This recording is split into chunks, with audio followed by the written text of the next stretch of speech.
Greetings and salutations, everyone. Welcome back to the Eden Wellness Alliance's State of the Association address. It is the 10th, it is the 10th month, 26th day of the month in the year 2017. So we are going to be starting up our stream, should be running now. And today we are going to be covering it is a video from Kati Morton. She's a YouTube channel, and I found this video and I was like, hey, this is worth sharing with everybody. So it's not like a blind reaction, but I've watched it, but I'm going to go over with you guys because I had a few things to say. Nothing really crazy, but I had a few things to say that might be worth noting. So we will get into that momentarily. First off, events. So let's make sure we get all the events that we've got going on, at least that I'm been told about and aware of. Okay, so in the area, we have the CRN coming up next week. Still doing that. It's actually going to be on Halloween. So Halloween happens on a Tuesday for all those that are doing it. The next thing coming up after that would be, yes, the next thing coming up after that would be the Greenwood First Assembly of God is having their Merry Bazaar or something like that. It is an event where they have a bunch of different vendors, kind of like a fundraiser for the church and stuff like that, I think. But it's just a time to come get together. You might find some gifts for the family. It's that time of the year, so you can come to that if you wish. After that, the next 2 weeks, Veteran Day comes up the week after that, of course. Daylight Savings Time begins on the 5th of November for everybody that's watching. So the 5th of November, Daylight Saving Times begins. Something I wish we would just do away with, but whatever. And that should be everything. So that's everything that I have. Oh, no, it's not. There is on the 28th, which is this, let me see, the 28th is in a couple days, so that would be this Saturday, Friday? 28th, Saturday. Thought it was a Saturday. The 28th of October, there's going from 10 a.m. to 5 p.m. There is an event, the Vela Salbea Baby. Blah. It's a festival at home for Mercy Crest, and I was given this flyer to announce with. It's at Barling, Arkansas, 1300 Strozer Lane, Barling, Arkansas. So Mercy Crest is having that. You can go there, screenshot, whatever you need to do. But details, Tamara, and there we go. That is announced. Everybody is welcome, it says. And I think a couple people I know have said that they're going as vendors, so you might pop out there. Anyway, that's everything I have. So let's go into the video, and I'll get to where I need to be for the video, and we'll get you started up. Hey everybody, today I'm going to talk with you about seasonal affective disorder, otherwise known as SAD. What is it? More importantly, what causes it? And then what can we do to make it better / go away?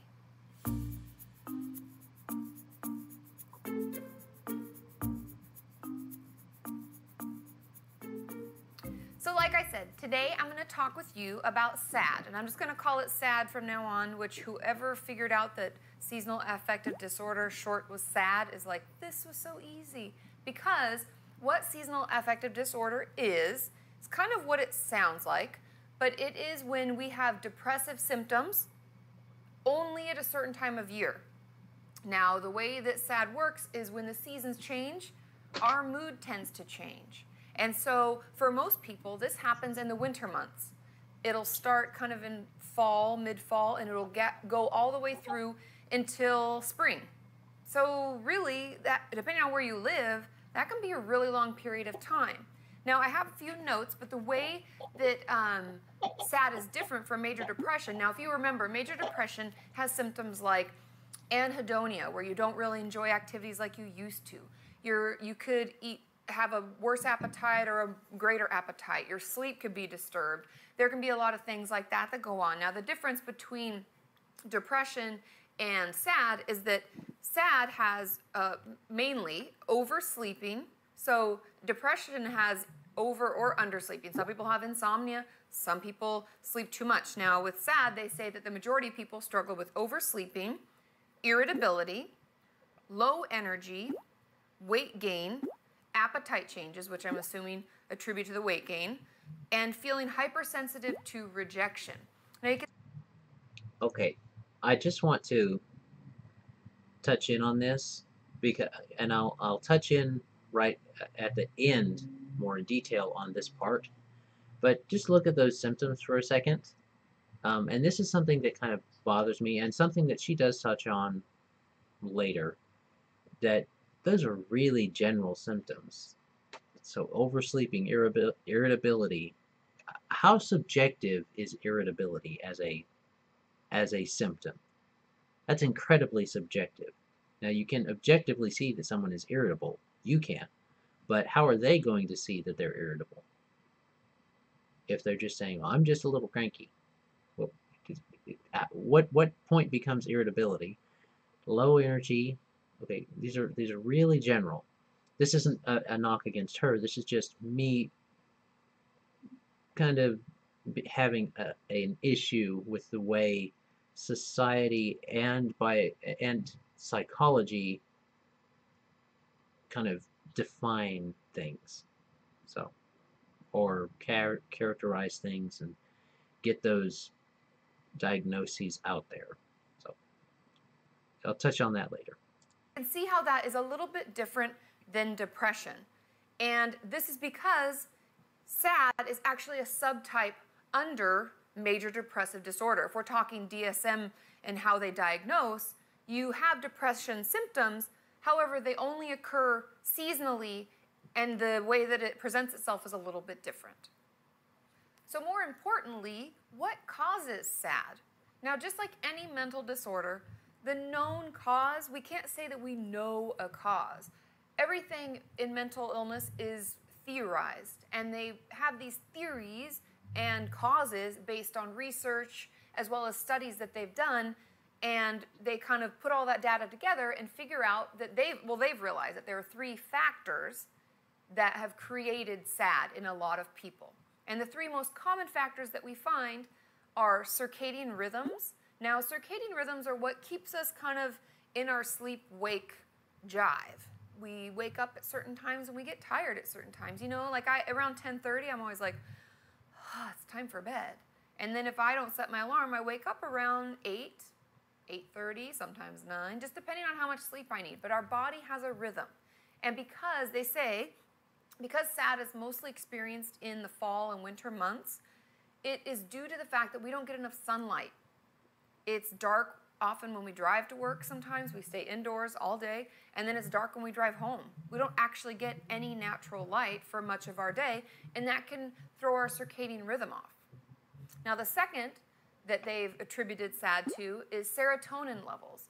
Now, serotonin, as we know, honestly, from antidepressants and just talk of medication, we know serotonin and dopamine are in our brains, and these are chemicals and hormones that kind of help keep us happy, sad. It affects our mood. And these chemicals can really affect how we feel day to day. Now, due to the fact that we may not be getting enough sunlight, serotonin levels have been shown to drop. And so when they go down, our mood goes down. Now, the third and final factor that they say affects us and can create a seasonal affective disorder is melatonin levels. Now, for any of you who don't know what melatonin is, it's a natural it's a natural thing that occurs in our body that helps us go to sleep, helps us stay asleep, helps us get the rest that our body needs. And due to the same factors from the others, because we're not getting enough sunlight and our body's kind of off, it's not producing enough melatonin, and it can really affect our mood negatively. So finally, if we find ourselves struggling with this, what do we do to get better? Okay, so she is about to get into the recommendations. Before she does that, uh, the serotonin, the melatonin, the circadian rhythms, all of those things are tied together. So it's just basically one thing. You're not sleeping properly based upon the intake of light. Is is kind of how it boils down. If you really want to boil it down to simplest level, sleep right, get adequate sunlight. And that is what you need to do for the recommendations. Now, she's going to give some other recommendations, some of which I disagree with, or at least take a bit of issue with, but that's aside from the point at the moment. For the causes, yeah, basically, all the major consensus is, like she said, it's all theory in mental health stuff, but the idea is you're not getting appropriate amounts of sunlight and sleep. Now, obviously, I'm always going to tell you, if this is something that you feel is happening to you, if you notice when it gets darker earlier, around fall into the winter, that your mood goes down and you feel depressed more often than not, please, please, please see your doctor, your therapist, your psychiatrist, whoever you have as far as a treatment team goes, reach out to one of them and seek help. Because one of the number one things that they recommend that we do, as you can tell from the causes, is we don't get enough sunlight. So what do? We can actually purchase what is known as a light box. Now, they used to have these at Costco in the States, and they were actually pretty cheap, and they were really high quality. But I don't know if they still have them anymore. And so what I would recommend you do is ask your physician which ones they would recommend. Because we want to make sure that we're getting one that actually works. It's doing what it's supposed to do, because light boxes aren't just like me shining a flashlight in my eyes. It's not about getting light on my face. It recreates natural light. And there are certain types of bulbs and certain types of UV, I'm sure. There are a lot of things in place. So make sure you speak to your physician, make sure you're getting the right one.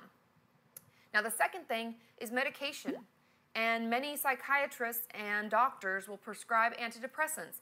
And if they know that this is a trend, and this is something that you go through every year, they will start the medication a few weeks before you actually exhibit symptoms, because as we know, antidepressants can take weeks for you to feel the effect, and so that will stave off the SAD so that you can get on your antidepressant for, let's say, 4 months, and then they'll titrate you off. So in the spring and summer, you're not on it, and then maybe in the fall you go back on again. Now, the third and final option is psychotherapy, like if you came to see me. Now, I made some notes for this one because I wanted to make sure that I mentioned every bit of this. So the therapy that I would recommend based on what is going on with seasonal affective disorder is CBT, because we want to identify and change our negative thoughts and behaviors that sometimes can keep us in that depressive state, can help us ruminate on the negativity versus focusing on the positive. And that could be adding to our seasonal affective disorder. It could make it last longer. It could make it start earlier or go later. It can really affect our mood. And obviously, we're going to want to work on learning new coping skills. If we don't want to take medication and we haven't found a light box that's working, what are things we can do? We can get outside. I know it may be really cold, and it may be windy, and it may be snowing. You may be in a blizzard. I don't know. But if there's light out, even if it is diffused and there's lots of clouds, bundle up, get yourself out there, maybe go for a little walk. Even if you can just sit on a park bench for 10 minutes and just let yourself soak up the sun, it can really help. Also exercise, going for a walk, going for a run, maybe walking your dog or offering to walk a friend's dog. Getting out and moving can really help our mood. And as always, making sure we're getting plenty of sleep, making sure that we're eating healthy. All of these things can really affect how we feel. And those are things that we have control over and that we can work on. Because we're working together, right? You and me, as we take one step at a time towards a healthy mind and a healthy body. So click below for my video on CBT therapy if you want to know more about that. And also, click on my video about depression. Because like I said, SAD is a subtype of depression. Okay, so I was fairly satisfied with this video. When she says CBT, She means cognitive behavioral therapy, like you're seeing down here. What is cognitive behavioral therapy? Um, so that's basically when you cognitively think about and look at what's going on in your brain, how you're feeling, and stuff like that, and then mentally work with yourself to address that. And that's we do use that here at the Eden Wellness Alliance, and I do believe in that because as you think, so you shall behave, or however you want to say that, um, whatever proverb or saying you want to put in there. If if you do it, if your brain, I went like this, then hopefully I can say it clearer and more effectively than I did at the Egg and I event. What your brain, what your mind conceives and your brain believes, your body will achieve. So what your mind conceives and your brain believes, your body will achieve. So that is what happens in the system because we can see that based on somatic responses within the system to just regular thought or to fear or to anger. Even if those fears and angers, that fear and that anger have no actual cause, like someone actually making you afraid, you can be afraid of something and it release all those things like life-threatening things when there's no life-threatening thing happening. Getting back to sad. So let me see if I can click through here without going too far. There it is. Okay, so those were her recommendations: light therapy, medication, psychotherapy. First off, um, I'm not a fan of medication. I already let y'all know that. That's why I use essential oils and not medications. Now, if you want to consider essential oils medications, that's your business. But I don't because your body treats them differently. Treat them as food if they're the right essential oils. So let's touch on it as it goes down the list. So light therapy, that's going to be a big deal. That'll be very helpful, especially if you can't get out and get sun. Now, my first recommendation would be going out and getting sun. Go out and get some sun. Like she said, even 10 minutes outside can be helpful in combating seasonal affective disorder or the effects of it. That's part of the reason it even comes up is because you don't get an appropriate amount of sun during that part of the year. Because usually when you're outside, even though you have a desk job or something like that, uh, you can get enough sun. But we'll touch on that in a moment with that inside work and stuff. But light therapy is going to be a very good way to start. And it's simple. And it is free. You can literally just walk outside. Just walk outside. 10 minutes, getting some sun, you're done. Now, like she said, you're going to maybe be cold, but if you look at the sphere of the Earth, there's not many places on Earth that, except in the dead of winter, you can't go outside and get some sun. You may, like she says, like she mentions, it doesn't matter if it's bright sunlight. It could be diffuse sunlight. It could be a cloudy day. That doesn't matter. You're outside getting UV light hitting those receptors within the eye so that the brain gets the signal that there is light, natural sunlight. There it is. That's what you care about when you're working with your SAD. That your body perceives it as natural light. That's why the light therapy boxes can be very helpful for people. Um, the second thing she says was medication. Now, this thing I'm not that fond of. For one, the way she recommended it. So she says, if you know you suffer from seasonal affective disorder, sometimes go see your doctor, and sometimes he'll put you on medications before the symptoms even start. So here's my problem. If you're doing psychotherapy like the CBT or the light therapy in conjunction with the medication, when do you know the medication's not working anymore? And that it's just the light therapy and the psychotherapy that's helping you? You won't, because you'll be taking it anyway. Now, there may be a point where you start to get too happy or too sad based upon what you're taking, but are you going to know that that is the medication, or are you going to suspect it's something else? You're going to blame the light therapy that you don't get, that it's not working? Because people don't realize that the medications they give you to make you happy, if you get too much of them and your body's already in a natural rhythm, they can make you sad.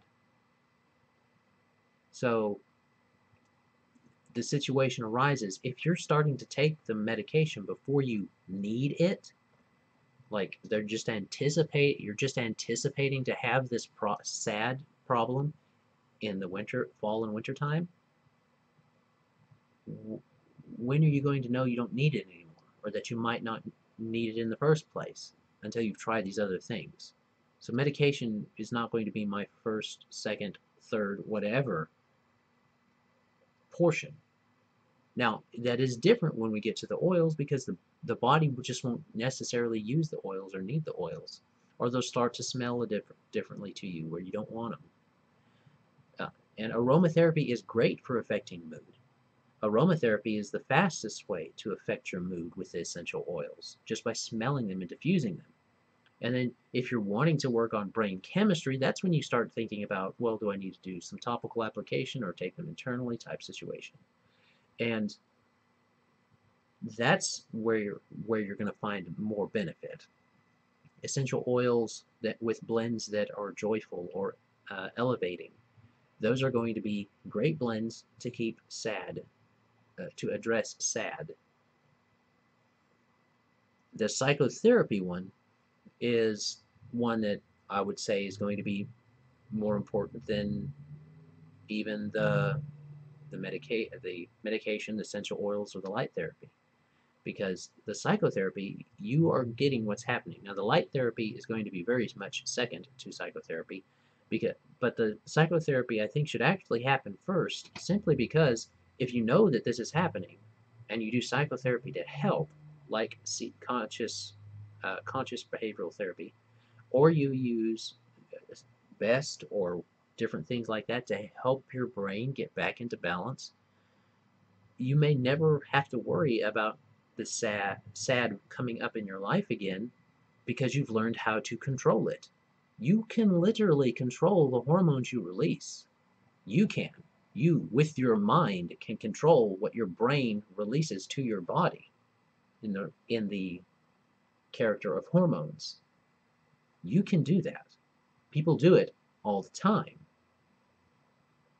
The idea is that you get control over that. That's going to be where you're going to find the most benefit, in my opinion. Uh, and then you use the essential oils to support that, and the light therapy to support that. I think it's actually kind of important for everybody to either get outside during the winter some, or to have a light box, just generally, just as a general type of thing. Now, thankfully, I live in a climate that I don't have to worry about getting out in the winter much, because it never gets Canadian cold here. It it is pretty much okay. I am safe. I won't die if I go outside in the winter, because I can go back inside. I'm not going to get stuck outside in the cold. So we don't have a lot of that where I live in Arkansas, or even in several of the northern states, even in southern portions of Canada.